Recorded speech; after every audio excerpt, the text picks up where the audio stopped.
Two wheels, one world. We started the second day early.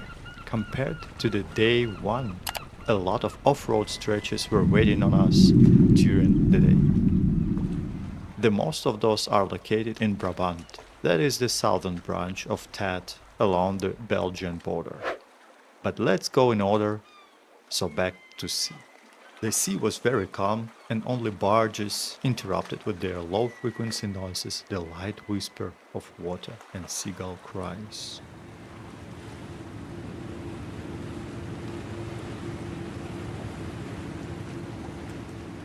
Then, of course, the sound of our motorcycles joined this idyll.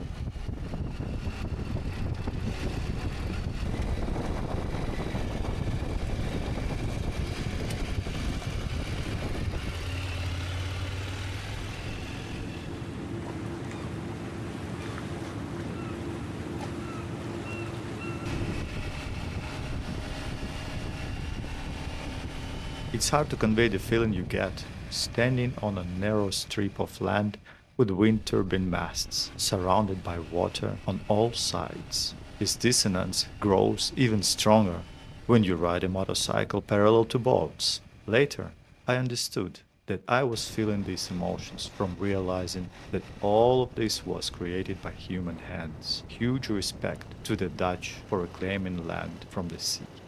They are masters. Yet, I was most struck by a floating Sleipnir platform. I was previously fascinated by Germanic myths, and according to the folklore, Sleipnir is a strong name. This name belonged to the great horse of Odin, which was running on 8 legs. The name translates roughly as sliding, because legends say Sleipnir could just easily slide through air, land, and water.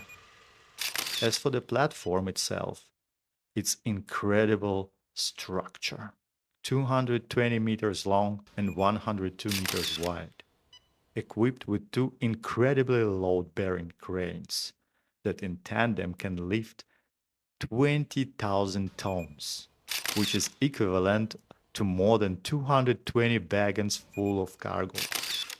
It's officially considered the largest floating crane in the world.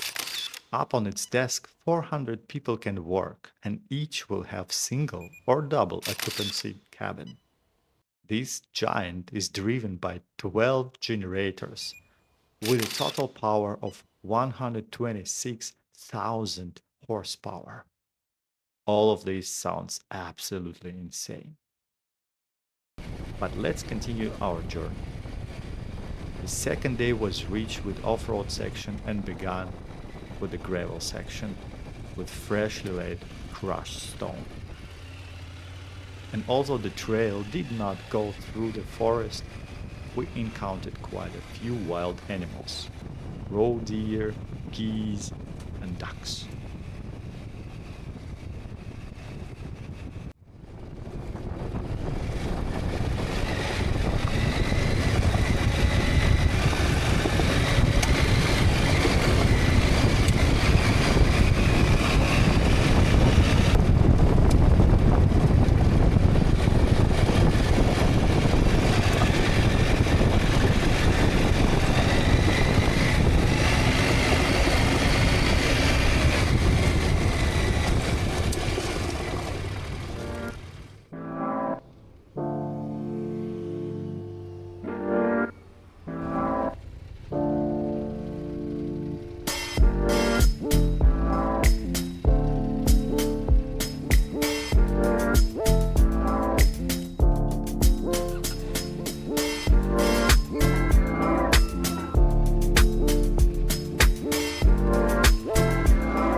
After the ferries, a snack, drawbridges, and a couple of towns, we finally reached long off-road stretches. My euphoria knew no bounds.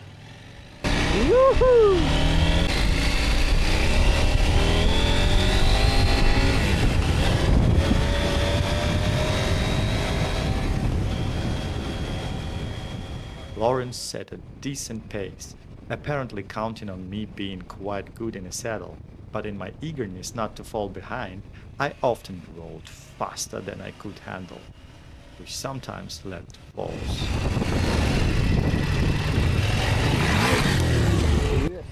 Just like here.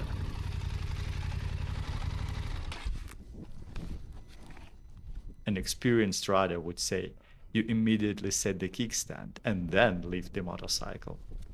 And he would be right.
The trails were predominantly sandy and loose, but as soon as they got wet, they turned muddy.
While pushing through the Brabant trails, we were completely alone, but suddenly hit into two riders from the Netherlands, Matt Hammers and Chava Joosten.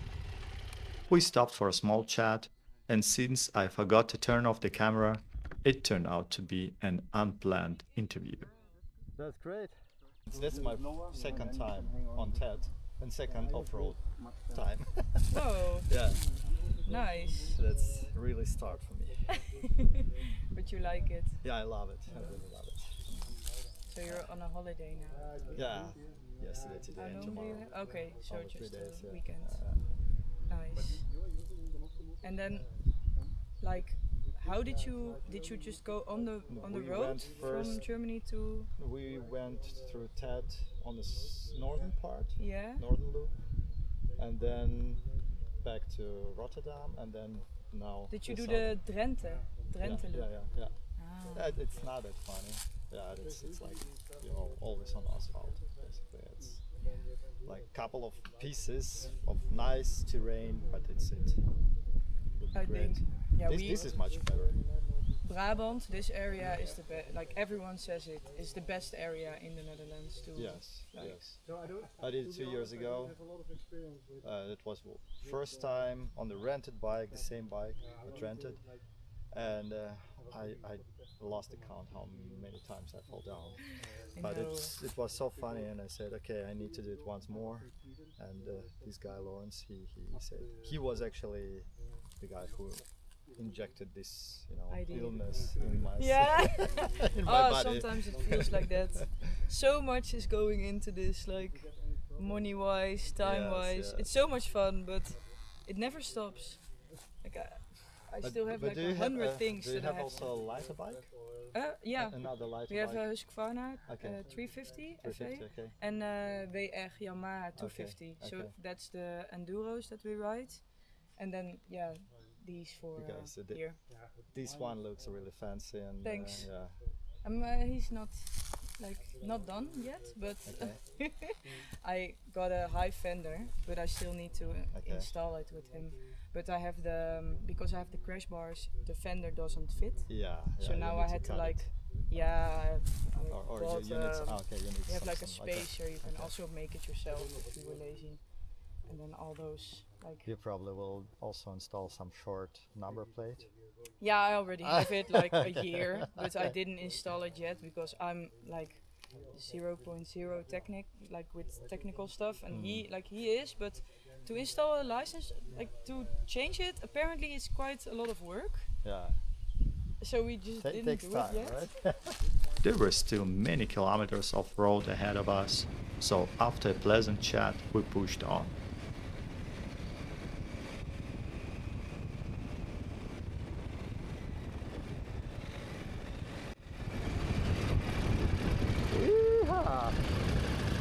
About 400 kilometers of off-road is a large part of the Netherlands terrain, and for those who love Dutch scenery, a wonderful place for the soul. Fields alternating with forest sections, with sandy and slightly muddy ground. This soil, by the way, is a consequence of the Dutch reclaiming much land of water and marshy areas to make it suitable for farming.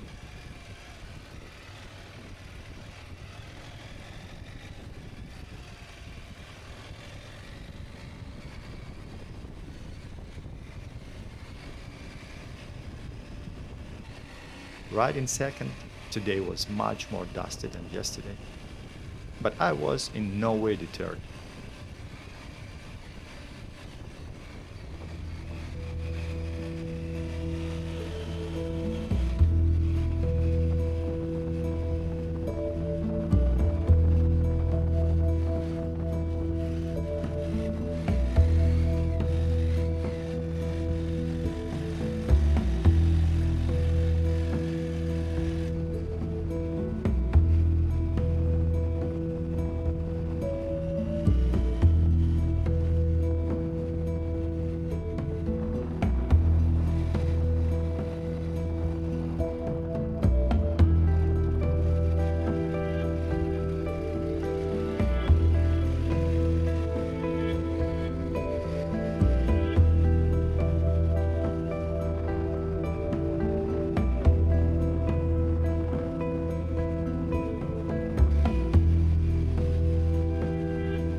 When you reach the towns, you'll find Dutch red brick houses with high ceilings and huge windows.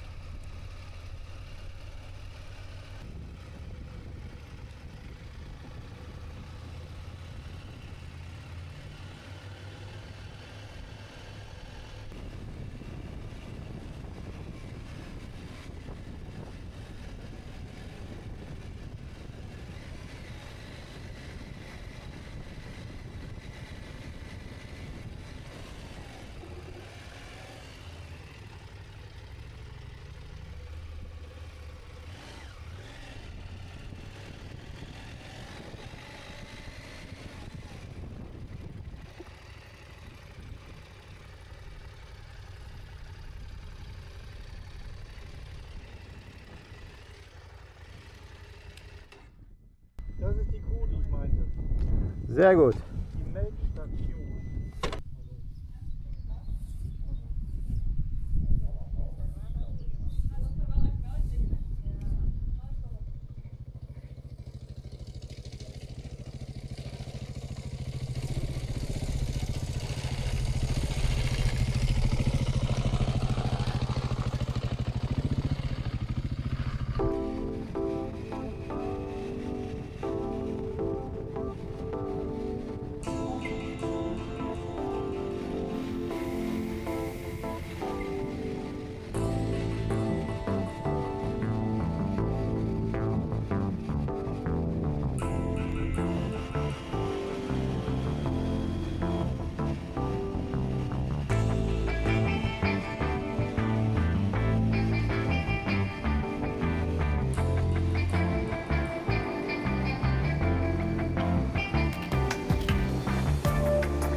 Lawrence set a brisk pace, and I, like a young pup, chased after him, swallowing dust and rejoicing. We rode fast, paused little, and it went almost unnoticed by me that I was getting tired. Back then, I didn't notice it, or didn't want to admit it. It seems even Lawrence started to notice that I was getting tired, and asked me more and more often if I was ready to move on. And I, as a sporty and resilient guy, was not ready to give up in the face of difficulties, always answered, further, more, more, more. Now, while looking through the footage, I can see myself that I should have given my body, and mainly my brain, a break to analyze my riding style, to recall the lessons I watched many times, the off-road riding techniques, the sand techniques, the turn and braking, but I didn't have time for that. So with that imperceptible and undeniable fatigue, mistakes began to grow. Incorrect trajectory when entering a turn, fatigue, distraction, and another fall.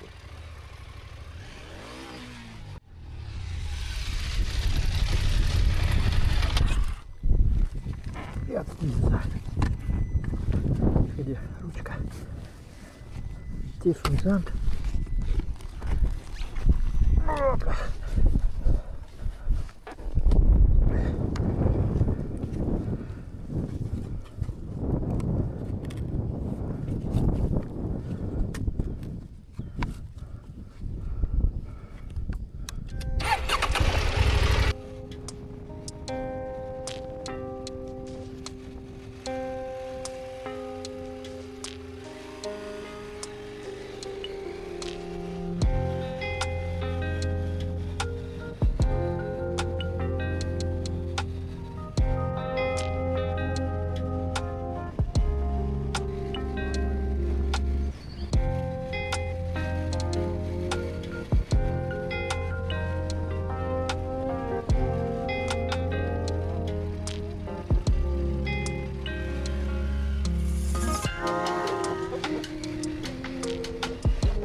There were also funny moments. Since I was riding second, my motorcycle was terribly dirty, while Lawrence, who rode first, kept his bike clean. And when a sprinkler appeared in front of us, he decided to wait for the moment not to get wet and continue a route on a clean bike.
Next moment, I simply flew past the turn I needed and tried to stylishly make an elephant turn, but it didn't work.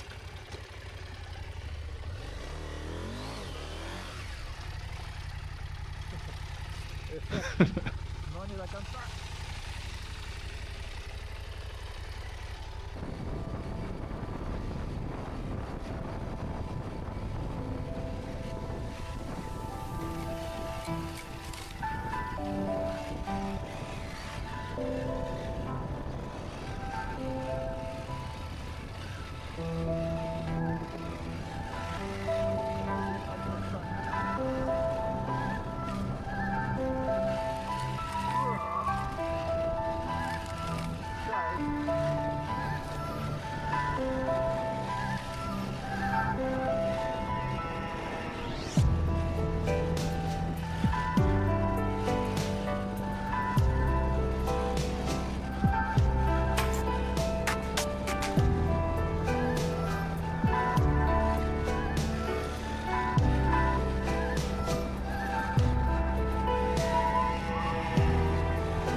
After meeting with that bush, I pulled out of my motorcycle a stick about 50-60 centimeters long later in the camp.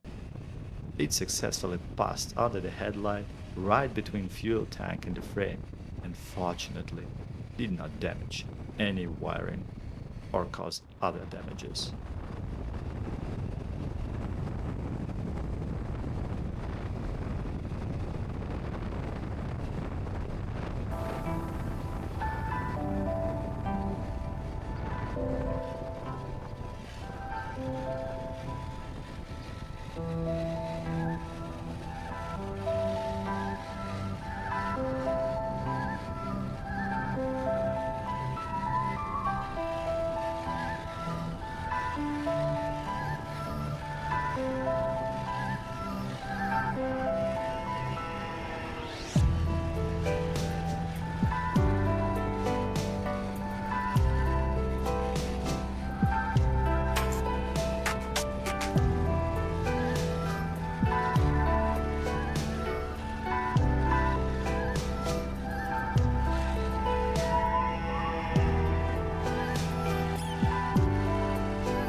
In the end, around 18 o'clock, we reached the camp, a wonderful place to shake off fatigue after a rather long and exhausting workout lasting an entire day.